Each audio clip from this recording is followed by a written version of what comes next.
Hello, everyone, on this day of prayer, where we try to understand God's plan in our pain. To George's family and friends, Jill and I know the deep hole in your hearts when you bury a piece of your soul deep in this earth. As I've said to you privately, we know you will never feel the same again. For most people, the numbness you feel now will slowly turn day after day, season after season into purpose through the memory of the one they lost. But for you, that day has come before you can fully grieve. And unlike most, you must grieve in public. And it's a burden that is now your purpose to change the world for the better in the name of George Floyd. Like so many others, I've watched with awe as you summon the absolute courage to channel God's grace and show the good man George was. To stir justice too long dormant, to move millions to act peacefully and purposefully. But among all the people around the world who feel connected to this tragedy are the ones who lost something that can never ever be replaced. To George's children and grandchild, I know you miss your dad and your granddad. Little Gianna, as I said to you when I saw you yesterday, you're so brave.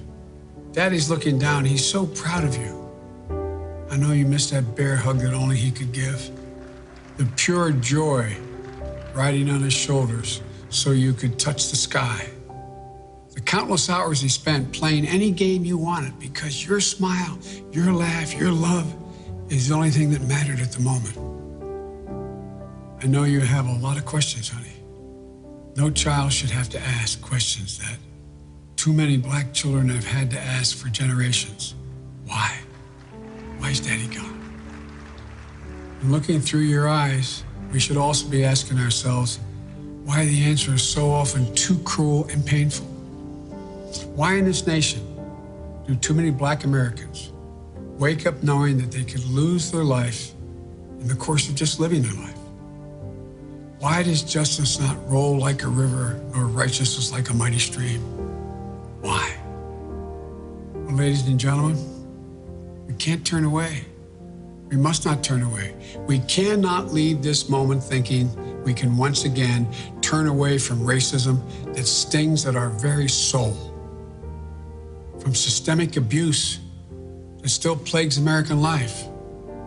As Thurgood Marshall once implored, quote, America must dissent from indifference.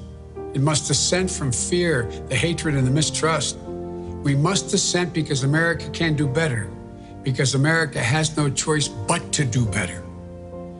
I grew up with Catholic social doctrine, which taught me that faith without works is dead, and you will know us by what we do. Ladies and gentlemen, you've got to deal with the denial, the promise of this nation to so many people for so long. It's about who we are, what we believe, and maybe most importantly, who we want to be, to ensure that all men and women are not only created equal, but are treated equally. We can heal this nation's wounds and remember its pain, not callous the heart and forget.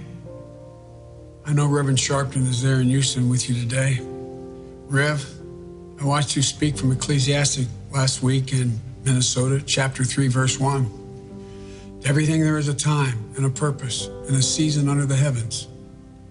Well, today, now is the time, the purpose, the season to listen and heal. Now is the time for racial justice. That's the answer we must give to our children when they ask why. Because when there is justice for George Floyd, we will truly be on our way to racial justice in America. And then, as you said, Gianna, your daddy will have changed the world. May God be with you, George Floyd, and your family.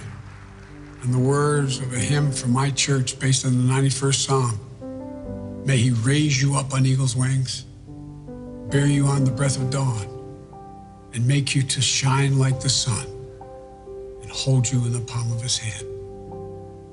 God bless you all. God bless you all.